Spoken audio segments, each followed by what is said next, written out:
Hi friends, welcome to infinite world of GK. ഇന്ന് നമ്മൾ കാണാൻ പോകുന്നത് സ്വദേശ് മെഗാ ക്വിസിൻ്റെ HS ആൻഡ് HSS വിഭാഗത്തിലുള്ള ചോദ്യങ്ങളും ഉത്തരങ്ങളുമാണ്. HS ആൻഡ് HSS വിഭാഗത്തിന് സ്വാതന്ത്ര്യ സമര ചരിത്രം, ആധുനിക ഇന്ത്യ 2010 വരെ, പൊതുവിജ്ഞാനം എന്നിവയിൽ നിന്നുള്ള ചോദ്യങ്ങളാണ് ഉണ്ടാവുക. അപ്പോൾ നമുക്ക് ചോദ്യങ്ങൾ നോക്കാം. ബ്രിട്ടീഷുകാർ ഇന്ത്യ വിട്ടു പോയ ശേഷം ഇവിടെ അവശേഷിച്ച യൂറോപ്യൻ രാജ്യങ്ങൾ ഏതൊക്കെയാണ്? ഫ്രഞ്ചുകാരും പോർച്ചുഗീസുകാരും. The transfer of power in India എന്ന പുസ്തകത്തിൻ്റെ രചയിതാവ് ആരാണ്? VP മേനോൻ. VP മേനോൻ രചിച്ചതാണ് the transfer of power in India. ഫ്രാൻസിൻ്റെ അധിനിവേശ പ്രദേശങ്ങൾ ഇന്ത്യൻ യൂണിയനിൽ ചേർക്കപ്പെട്ട വർഷം ഏതാണ്? 1954 ഫ്രാൻസിൻ്റെ അധിനിവേശ പ്രദേശങ്ങൾ ഇന്ത്യൻ യൂണിയനിൽ ചേർക്കപ്പെട്ടത്. പോർച്ചുഗീസ് അധിനിവേശ പ്രദേശങ്ങൾ ഇന്ത്യൻ യൂണിയനിൽ ചേർക്കപ്പെട്ട വർഷം ഏതാണ്? 1961 പോർച്ചുഗീസ് അധിനിവേശ പ്രദേശങ്ങൾ ഇന്ത്യൻ യൂണിയനിൽ ചേർക്കപ്പെട്ടത്. ഭിലായ് ഇരുമ്പുരുക്ക് നിർമ്മാണശാല സ്ഥാപിക്കുന്നതിന് ഇന്ത്യയെ സഹായിച്ച രാജ്യം ഏതാണ്? സോവിയറ്റ് യൂണിയൻ അല്ലെങ്കിൽ റഷ്യ. ഇന്ത്യയിലെ ഏറ്റവും വലിയ വിവിധോദ്ദേശ നദീതട പദ്ധതി ഏതാണ്? ബക്രാനങ്കൽ പദ്ധതി. ബക്രാനങ്കലാണ് ഇന്ത്യയിലെ ഏറ്റവും വലിയ വിവിധോദ്ദേശ നദീതട പദ്ധതി.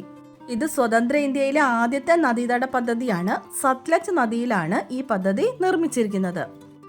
Indian national committee for space research അല്ലെങ്കിൽ ഇൻഗോസ്പാർ സ്ഥാപിതമായ വർഷം ഏതാണ്?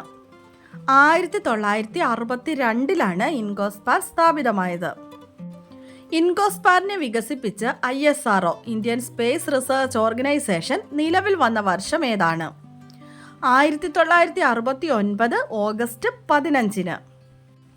ഇന്ത്യയിലെ ആദ്യത്തെ റോക്കറ്റ് വിക്ഷേപണ കേന്ദ്രം ആരംഭിച്ചത് എവിടെയാണ്? തുമ്പ. തിരുവനന്തപുരത്ത് തുമ്പയിലാണ് ഇന്ത്യയിലെ ആദ്യത്തെ റോക്കറ്റ് വിക്ഷേപണ കേന്ദ്രം ആരംഭിച്ചത്. ഇന്ത്യ ആദ്യത്തെ ഉപഗ്രഹമായ ആര്യഭട്ട വിക്ഷേപിച്ച വർഷം ഏതാണ്? 1975. 1975 ഇന്ത്യയുടെ ആദ്യത്തെ ഉപഗ്രഹമായ ആര്യഭട്ട വിക്ഷേപിച്ചത്. ഇന്ത്യ സാമ്പത്തിക ആസൂത്രണം എന്ന ആശയം സ്വീകരിച്ചത് ഏത് രാജ്യത്തു നിന്നാണ്? സോവിയറ്റ് യൂണിയൻ അല്ലെങ്കിൽ റഷ്യയിൽ നിന്നാണ് ഇന്ത്യ സാമ്പത്തിക ആസൂത്രണം എന്ന ആശയം സ്വീകരിച്ചത്. ഭാഷാടിസ്ഥാനത്തിൽ സംസ്ഥാനങ്ങൾ രൂപീകരിക്കുന്നതിനു വേണ്ടിയുള്ള ഫസൽ അലി കമ്മീഷന്റെ റിപ്പോർട്ട് പ്രകാരം ഇന്ത്യൻ പാർലമെന്റ് സംസ്ഥാന പുനഃസംഘടനാ നിയമം പാസാക്കിയ വർഷം? 1956. 1956 സംസ്ഥാന പുനഃസംഘടനാ നിയമം പാസാക്കിയത്. ബ്രിട്ടീഷ് സാമ്രാജ്യത്വ കാലത്ത് ഇന്ത്യയുടെ സാമ്പത്തിക ചോർച്ച എന്ന സിദ്ധാന്തം മുന്നോട്ട് വെച്ചത് ആരാണ്? ദാദാഭായ് നവറോജി. ഇന്ത്യൻ തദ്ദേശ സ്വയംഭരണത്തിന്റെ പിതാവ് എന്നറിയപ്പെടുന്നത് ആരാണ്? റിപ്പൺ പ്രഭു. റിപ്പൺ പ്രഭു ആണ് ഇന്ത്യൻ തദ്ദേശ സ്വയംഭരണത്തിന്റെ പിതാവ് എന്നറിയപ്പെടുന്നത്. ഇന്ത്യയിലെ ആദ്യത്തെ ജലവൈദ്യുത നിലയം ശിവസമുദ്രം പദ്ധതി സ്ഥിതി ചെയ്യുന്ന സംസ്ഥാനം ഏതാണ്? കർണാടക. കർണാടകയിലാണ് ശിവസമുദ്രം പദ്ധതി സ്ഥിതി ചെയ്യുന്നത്. 1902 ഇത് കമ്മീഷൻ ചെയ്തത്. ഇന്ത്യ ആദ്യമായി അണുബോംബ് പരീക്ഷിച്ചത് എന്നാണ്, എവിടെ വെച്ചാണ്? 1974 മെയ് 18 രാജസ്ഥാനിലെ പൊക്രാനിൽ വെച്ചാണ് ഇന്ത്യ ആദ്യമായി അണുബോംബ് പരീക്ഷിച്ചത്. അതിൻ്റെ കോഡ് നാമം എന്തായിരുന്നു? ഓപ്പറേഷൻ സ്മൈലിംഗ് ബുദ്ധ അല്ലെങ്കിൽ ബുദ്ധൻ ചിരിക്കുന്നു എന്നതായിരുന്നു. അന്നത്തെ പ്രധാനമന്ത്രി ആരായിരുന്നു എന്നറിയാമോ? ഇന്ദിരാഗാന്ധി. ഇന്ദിരാഗാന്ധി ആയിരുന്നു ഇന്ത്യ ആദ്യത്തെ ആണവ പരീക്ഷണം നടത്തിയപ്പോൾ പ്രധാനമന്ത്രി. ഇന്ത്യൻ ഭരണഘടന നിലവിൽ വന്നത് എന്നാണ്? 1950 ജനുവരി 26. ഇന്ത്യൻ ആസൂത്രണ കമ്മീഷന്റെ അധ്യക്ഷൻ ആരാണ്? പ്രധാനമന്ത്രിയാണ് ഇന്ത്യൻ ആസൂത്രണ കമ്മീഷന്റെ അധ്യക്ഷൻ. 1950 മാർച്ച് 15 ആസൂത്രണ കമ്മീഷൻ നിലവിൽ വന്നത്. ഇപ്പോൾ ആസൂത്രണ കമ്മീഷൻ നിലവിലുണ്ടോ? ഇപ്പോൾ എന്താണുള്ളത്? നീതി ആയോഗ്. 2014 പ്രധാനമന്ത്രി നരേന്ദ്രമോദി ആസൂത്രണ കമ്മീഷൻ പിരിച്ചുവിട്ട് പകരം നീതി ആയോഗ് സ്ഥാപിച്ചു. ഇന്ത്യയിലെ അവസാനത്തെ ബ്രിട്ടീഷ് ചക്രവർത്തി ആരാണ്? ജോർജ് ആറാമൻ ആയിരുന്നു ഇന്ത്യയിലെ അവസാനത്തെ ബ്രിട്ടീഷ് ചക്രവർത്തി. ക്വിറ്റ് ഇന്ത്യ സമരകാലത്ത് ഇന്ത്യക്ക് സ്വാതന്ത്ര്യം നൽകാൻ ബ്രിട്ടീഷ് പ്രധാനമന്ത്രി വിൻസ്റ്റൺ ചർച്ചിലിനുമേൽ സ്വാധീനം ചെലുത്തിയ അമേരിക്കൻ പ്രസിഡന്റ് ആരായിരുന്നു? Franklin D Roosevelt. Quit India, Simon go back എന്നീ മുദ്രാവാക്യങ്ങളുടെ ഉപജ്ഞാതാവ് ആരാണ്? ഇത് ഒരുപാട് പരീക്ഷകളിൽ ആവർത്തിച്ചു വന്നിട്ടുള്ള ചോദ്യമാണ് കേട്ടോ. യൂസഫ് മെഹ്റലി. ഭരണഘടനയുടെ ഏത് ഭാഗത്തെയാണ് ഇന്ത്യയുടെ മാഗ്ന കാർട്ട എന്ന് വിശേഷിപ്പിക്കുന്നത്?